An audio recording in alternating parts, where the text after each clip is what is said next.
आदाब और नमस्कार, मैं हूं सुल्तान कुरैशी और आप देख रहे हैं भिवंडी समय न्यूज।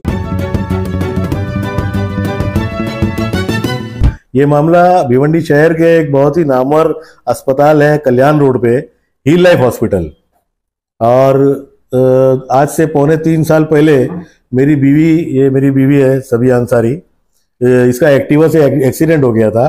हील लाइफ हॉस्पिटल में इसका इलाज हुआ, लिगामेंट टियर की सर्जरी हुई, जहां पे 1.25 महीना सर्जरी करने के बाद 1.25 महीने तक इलाज जारी रहने के बाद भी मेरी बीवी अपने पैर पे खड़ी नहीं हो पाई और बहुत तकलीफ थी। तो मैंने सेकंड ओपिनियन के लिए मुलुंड में डॉक्टर मितेन शेठ से कांटेक्ट किया। वहां जाने के बाद ये पता चला कि मेरी बीवी का पैर में पूरा इन्फेक्शन हो गया है, पूरे पैर में इन्फेक्शन हो गया है और उसका रीसर्जरी करना पड़ेगा वापस। जो सर्जरी हील लाइफ अस्पताल में हुई थी उसकी वजह से वो सही नहीं हुई थी, उसकी वजह से पूरा पैर इन्फेक्टेड हो गया था और वो डॉक्टर लोग की लापरवाही की वजह से ये हुआ। ये वहाँ सेकंड ओपिनियन लेने के बाद मुझको मालूम पड़ा। फिर वहां पे मैंने सेकंड सर्जरी कराया। सेकंड सर्जरी में जो इन्फेक्शन निकला और सर्जरी के बाद वो कल्चर टेस्ट के लिए लैब में भेजा गया और वो लैब की जो रिपोर्ट आई उसमें 52% इन्फेक्शन निकला और वो इतना डेंजरस कीटाणु था कि जिसके अंदर कोई भी एंटीबायोटिक जो है वो काम नहीं कर रही थी। तो सेकंड सर्जरी के बाद डॉक्टर मितेन शेठ ने जो है एंटीबायोटिक स्पेशलिस्ट डॉक्टर थे कंफर्म कांटेक्ट कराया। फिर एंटीबायोटिक स्पेशलिस्ट डॉक्टर ने जो इंजेक्शन लिख के दिया वो एक इंजेक्शन जावी सेप्टा और टीगी-साइक्लिन, ऐसा 2 इंजेक्शन, एक इंजेक्शन दिन में 3 बार और एक इंजेक्शन दिन में 2 बार लगाना था, जिसकी कॉस्ट थी पर डे 27,000 रुपया। और क्योंकि इन्फेक्शन इतना भयंकर हो गया था कि अगर इमीडिएट सर्जरी नहीं कराते और इलाज नहीं करते और इतना महंगा इंजेक्शन नहीं लगाते तो पैर काटने की नौबत आ गई थी। बड़ी मुश्किल से मैं कम से कम 63 दिन लगातार वो एंटीबायोटिक इंजेक्शन लगाया जो पर डे 27,000 कॉस्ट था। और उसके बाद बीवी मेरी चलने तो लगी मगर लंगड़ा के चलती थी। उसके बाद भी थोड़ा इन्फेक्शन रह गया था एक MRI में ये रिपोर्ट आने के बाद। तो डॉक्टर मितेन शेठ ने तीसरी सर्जरी ओपन सर्जरी करके जो बचा कुचा इन्फेक्शन भी था वो निकाला।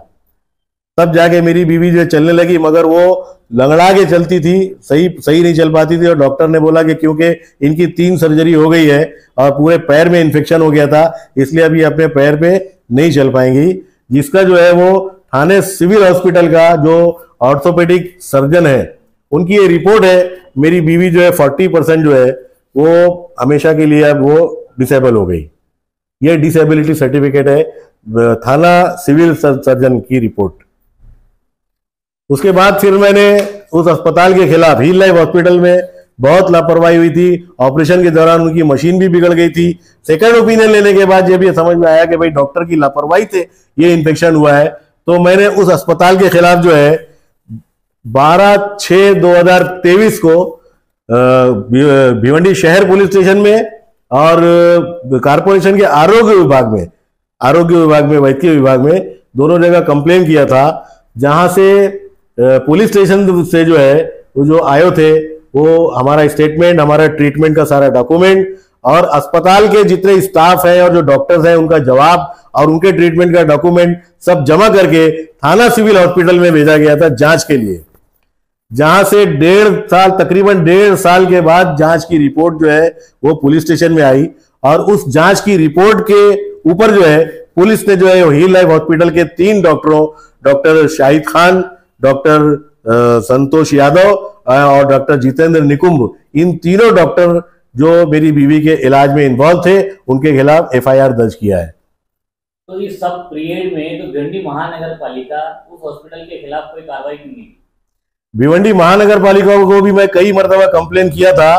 तो भिवंडी महानगर पालिका एक मरतबा, उस वक्त चीफ मेडिकल ऑफिसर थे डॉक्टर बुशरा सैयद साहब मैडम, वो हॉस्पिटल सील करने के लिए गए थे मगर वहां पे किसी असर और रसूख बड़े आदमी का कॉल जो है वो हमारे आयुक्त साहब को आया और आयुक्त साहब ने जो है वो फौरन बुशरा सैयद मैडम को वापस बुला लिया, जिसकी वजह से वो हॉस्पिटल सील नहीं हो पाया। और उस हॉस्पिटल के खिलाफ जो है वो इतने कंप्लेन है, ये मैंने कारपोरेशन के आरटीआई से मांगा है, कारपोरेशन के आरोग्य विभाग से, वैद्यकीय विभाग से। इतनी कंप्लेन हील लाइफ हॉस्पिटल के खिलाफ अब तक है, मगर उसके बावजूद भी भिवंडी म्युनिसिपल कारपोरेशन उस अस्पताल के खिलाफ कोई कार्रवाई नहीं कर रही है। जी नहीं, ये अलग अलग लोगों की है, मैंने आरटीआई से दरिया निकाली है। ये कुल 7 कंप्लेन है।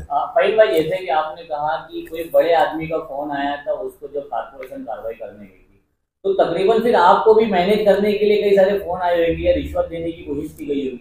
जी, एक्चुअली मैं भी पत्रकार हूँ, तो मैडम को ऐसा लगा कि शायद मैं ये उनको मतलब हफ्ता वसूली के हिसाब से या पैसे के डिमांड के हिसाब से उनको हरेसमेंट कर रहा हूँ। ये लड़ाई मेरी किसी कंपनसेशन की नहीं है, ये लड़ाई मेरी इसलिए है कि ऐसे अस्पताल जो नीम हकीम डॉक्टर है जिन अस्पतालों में, जो जिनके पास कोई डिग्री भी नहीं है या बीएमएस की डिग्री पे अस्पताल चला रहे हैं, ऐसे अस्पताल में जो मामला जो खराब हो रहे हैं उनके खिलाफ मेरी लड़ाई है। ये किसी कंपनसेशन की लड़ाई नहीं है, क्योंकि मेरी बीवी जो है वो 56 साल की उम्र में भी जो है वो 4थे माले में दौड़ के चढ़ती थी, आज वो माजूर हो गई है।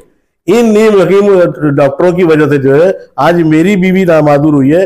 कल और किसी के परिवार के लोग भी ऐसे डॉक्टरों का शिकार बन सकते हैं, मादूर हो सकते हैं, जान भी जा सकती है। कई डॉक्टरों की ऐसी शिकायत है कि उस अस्पताल में जान भी जा चुकी है। और मुझको ये भी रिपोर्ट है कि डॉक्टर शाहिद खान की बीवी जो है वो बड़ा असर और रसूख रखती है, डॉक्टर स्वाति सिंह, वो बड़ा असर पॉलिटिशियन मतलब सियासतदानों में उनका बड़ा असर और रसूख है। पुलिस डिपार्टमेंट में उनकी बहुत चलती है, ऐसा सुनने में आ रहा है। तो मेरे उन सारे सरकारी अफसरान और उन पॉलिटिशियन से बहुत ही मुअद्दबाना हाथ जोड़ के दरखास्त है कि ये मेरी सच्चाई की लड़ाई है, इसमें मेरा साथ दें। किसी ऐसे नीम हकीम डॉक्टरों को या हॉस्पिटल का साथ ना दें, ताकि आने वाले दिनों में इन नीम हकीम डॉक्टरों की वजह से किसी और परिवार के लोग माजूर हो या उनकी जान जाए। और वो ऐसे लोगों का साथ देकर बिल्कुल भी इनका हौसला ना बढ़ाए, क्योंकि इतना हौसला बढ़ता है और फिर ये इसी तरीके से आज भिवंडी में से कई अस्पताल चल रहे हैं। फिलहाल पुलिस ने क्या मामला दर्ज किया, क्या धारा लगाई? पुलिस ने 338 आईपीसी एक्ट लगाया है, जबकि आईपीसी एक्ट अब नहीं, अब बीएनएस लगता है, भारतीय न्याय संहिता। मगर मैं एक्चुअली ये कल ही एफआईआर हुआ है और आज मैं मैडम से जो आयो है, हमारी मैडम पीएसआई जादव मैडम, वो हमारी आयो है, उनसे फोन पे कांटेक्ट किया था, तो उन्होंने बोला आज मैं छुट्टी पे हूं, कल मैं मुलाकात करूंगी तो फिर इसके ताल्लुक से डिस्कस हो सकेगा। फिलहाल मेरे शहर के सारे पॉलिटिशियन हजरात से हाथ जोड़ के रिक्वेस्ट है और सरकारी अफसरान थे कि ऐसे अस्पताल के खिलाफ, खास तौर पे हील लाइफ अस्पताल के खिलाफ सख्त से सख्त कार्रवाई की जाए, उसे फौरी तौर पर जो है सील किया जाए, ताकि और दोबारा कोई मरीज इस अस्पताल का शिकार ना हो सके। और ये बताइए कि आपका जो खर्च हुआ, आपने जो इंजेक्शन लगवाया है, क्या आप वो हर्जाना भी भर के लेने की कोशिश है? जी, मैंने कंज्यूमर कोर्ट में भी जो है केस किया है। कंज्यूमर कोर्ट भी जो है वो थाना सिविल हॉस्पिटल की रिपोर्ट के इंतजार में है। थाना कंज्यूमर कोर्ट भी जो है, क्योंकि जब तक सिविल सर्जन की या सिविल हॉस्पिटल की रिपोर्ट नहीं आ जाती, उसी के ऊपर पूरा बेस्ड होता है और उसी के ऊपर पुलिस वालों ने एफआईआर दर्ज किया है। अब ये रिपोर्ट अगर वहां पे जाएगी कंज्यूमर कोर्ट में, तो हो सकता है कि वहां से भी मुझे इंसाफ मिले। हल्की बारिश हो रही थी और मेरी गाड़ी स्लिप हो गई थी, जगह पे ही स्लिप हो गई थी। तो मैं इनको कॉल करी, उधर ही बैठे, जब स्लिप हुई तो लोग मेरे को उठा के बिठा दिए साइड में, और फिर उसमें से किसी ने मेरे नंबर मांगा इनका, तो इनको कॉल करके बुलाए और मेरे को हिल लाइफ हॉस्पिटल लेके गए थे। वहीं से उन्होंने देखा तो बोले इनका एक्सरे निकालना पड़ेगा। अब एक्सरे में बोले मेरे को समझ में नहीं आ रहा है, इसमें हड्डी तो नहीं टूटी है, एमआरआई करना पड़ेगा। फिर एमआरआई करने के लिए हम लोग को लेके गए मुझे भिवंडी स्कैन सेंटर। तो सेकेंड डे उसकी रिपोर्ट आई, तो वो बेस मेरे को 1 मंथ का ट्रीटमेंट दिया उन्होंने। बोले ये सब दवाई लो और ऐसा करो, 1 महीना पैर में पट्टा लगाओ, पट्टा बेल्ट, और एक्सरसाइज करो और दवाई खाओ, इंशाल्लाह ठीक हो जाएगा। लेकिन इतना मेरे को आराम नहीं था। 1 महीने के बाद गए तो वापस एमआरआई कराने, बोले अब लिगामेंट टेयर है तुम्हारा और इसको ऑपरेशन करना पड़ेगा। और ऑपरेशन करने के लिए तभी मैं इसमें कुछ नहीं बोलूँगा, डॉक्टर संजय यादव कर रहे थे, संतोष यादव।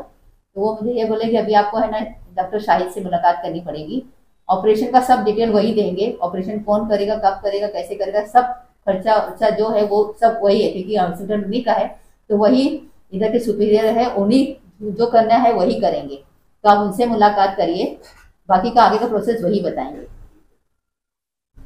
आपको कब लगा ऐसा कि जो इलाज है वो सही तरीके से चल रहा है? वेरी फर्स्ट डे से ही लगा, क्योंकि जब ऑपरेशन थिएटर में थे तो मेरे को एनेस्थीसिया दिए थे, तो बैक में दिया था स्पाइनल कॉर्ड में, तो मैं होश में थी, लोअर पार्ट मेरा था, सुन था, अपर पार्ट नहीं था। तो सब उनके जो बात कर रहे थे कन्वर्सेशन सब उनको समझ में आ रहा था। जब उनकी मशीन टूटी तो डॉक्टर ने को ये क्या बोलते हैं जितेंद्र सर है ना, वो बोले कि शाहिद सर तुमको मेरे को बोलना चाहिए था, मैं सब इंस्ट्रूमेंट लेके जाता, अभी आपका इंस्ट्रूमेंट फाइनेंस नहीं है और ऊपर से जंग भी लगेगा है, ऐसा उनका कंडीशन था। तो तभी मैं उनको बोली डॉक्टर जब ऐसा सब करना था तो फिर क्या एक्सपेरिमेंट आप मुझ पर ही कर रहे हो क्या? तो बोले पेशेंट सुन रहा है, इनको ऐसा कुछ दे दो इंजेक्शन तो कि ये बेहोश हो जाए, सुन नहीं पाए। तो फिर जो एनेस्थेसिया के डॉक्टर थे बोले हम ऐसा नहीं देख कर सकते, लेकिन उनको थोड़ी देर के लिए हम ऐसा कुछ कर सकते हैं। वो लोग जब बात कर रहे थे इंग्लिश में बात कर रहे थे तो मेरे को सब समझ में आ रहा था। तो मेरे को थोड़ी देर के लिए लोग ने बेहोश कर दिया, क्योंकि जब उनका इंस्ट्रूमेंट खराब हुआ मुझे मालूम पड़ा कि इंस्ट्रूमेंट की बोले 1.5 घंटे में 1.5 घंटा लगेगा ऑपरेशन में, और वेरी सेकेंड डे तुम चलने खड़े हो जाओगे बोले और वॉकर से चलोगे और 15 दिन के अंदर तुम चलने लग जाओगे अच्छे से, ऐसा मुझे बोले। लेकिन जब ऑपरेशन थिएटर पे ऐसा हो गया और जब मुझे उधर से लेकर जब मेरे को होश आया तो मैं अपने आप को आईसीयू में पाई, शाम में 7, 5, 6 जो भी टाइम होगा। तो फिर आईसीयू में थी तो मेरा पैर में बहुत तकलीफ हो रही थी। मैं बोली डॉक्टर को तकलीफ हो रही है, तो बोले कि अभी जैसे सुन उतरेगा तो आपको धीरे धीरे तकलीफ होएगा, और घुटने का है ना आपको तकलीफ होएगा, कल ठीक हो जाएगा, कल नहीं होगा। लेकिन रात भर मैं सो नहीं पाई और सेकेंड डे जो था ना मेरा पैर एकदम स्टिक होते चला गया और जरा भी मोड़ नहीं रहा था। कोई हाथ जैसा रख रहा था ना तो मेरे को तकलीफ हो रहा था। डॉक्टर आए, मैं डॉक्टर को बोल रही थी, तो बोले तुमको कुछ समझ में नहीं आता, तुम ऐसा बोल रहे हो, ऐसा नहीं होता डॉक्टर, हम जो बोलेंगे वो सही है, तुम है ना खाली दवाई लेते रहो बस, जो है इंजेक्शन देने बोलती है, ग्लूकोज में जो इंजेक्शन डाल दिया आपको, सब आपका ट्रीटमेंट चल रहा है। तो सेकेंड डे वो फिर वही दिन है ना मेरे को उसको बुलाया फिजियोथेरेपिस्ट को, बोले भी कल से आपको फिजियोथेरेपिस्ट आएगा। फिजियोथेरेपिस्ट जैसे ही पैर हाथ लगाया मैं बोली मेरा मुड़ ही नहीं पा रहा है, लेकिन वो जबरदस्ती मेरे को पकड़ पकड़ के लोग ने पैर का ऊपर सब वही लोग सब किए, मैं मोमड़ी भी नहीं कर पा रही थी, जरा भी मेरा पैर हिल नहीं रहा था, लेकिन वही लोग पूरा मोड़ रहे थे, कर रहे थे। तो बोले मैं चिल्लाने लगी तो बोलते क्या इतना चिल्लाते हो? डॉक्टर शाहिद बोले तुम कैसे चिल्ला रहे थे ना? बोले इधर जो प्रेग्नेंट औरत आती वो भी इतना नहीं चिल्लाती जितना तुम चिल्ला रहे थे। डॉक्टर शाहिद के वर्ड्स है। बोली सर दर्द कर रहा था, बोले घुटने का है तो दर्द करेगा, जरा बर्दाश्त करना सीखो। ऐसे ही 5 दिन चला गया पूरा, मैं जब भी बोलूं दर्द हो रहा है चिल्लाती थी, दर्द से इतना दर्द करता था ना, जब भी बैंडेज करने आए, चेंज करने आए, या मैं टॉयलेट भी नहीं कर पाती थी तो बेड पे ही सब करना पड़ता था, बेल दबाते रहो, ना नर्स आते थे ना डॉक्टर आते थे, और आए तो क्या बोले अरे हमारे को और भी तो पेशेंट है ना, तो जल्दी कोई आता भी नहीं था, और जब कोई आए ना तो ऐसे ही उल्टा सीधा जवाब देते थे। और डॉक्टर शायद सुबह के टाइम आते थे, अगर अपन नींद में भी अगर समझो इंजेक्शन देकर कभी कभी मुझे सो नहीं पा रही थे, मेरे को नींद की दवाई देते थे कि सो जाए। ऐसे ही पूरा 5 दिन तक चला, मेरा पैर एकदम स्टिक था। बोली डॉक्टर मेरा स्टिक नहीं, तो नहीं आप घर पे जाओ, आप है ना इधर एनवायरमेंट है, तुमको वो लग रहा है तुम्हारा इम्यूनिटी पावर थोड़ा कम हो गया है, यानी जब भी चीज पूछो उसको उल्टा मुझे ही बोलते थे, तुम्हारा ऐसा हो गया, तुमको ही लग रहा है दर्द। हम मेरे को 2 सर्जरी मेरी हुई है, बोले पैर में, मेरा दोनों पैर में लिगामेंट टेयर है, मेरे को देखो तकलीफ था लेकिन मैं अच्छा हो गया, ऐसा तुमको भी तकलीफ रहेगा। आखिरी में मेरी पुलिस ऑफिसर से और म्युनिसिपल कारपोरेशन के कमिश्नर से ये दरख्वास्त है कि ऐसे हॉस्पिटल को फौरी तौर पर सील किया जाए और इस अस्पताल की जांच करके मुझे इंसाफ मिले। ये मेरी दरख्वास्त है सभी पुलिस अफसरान और म्युनिसिपल कारपोरेशन से। Thank you.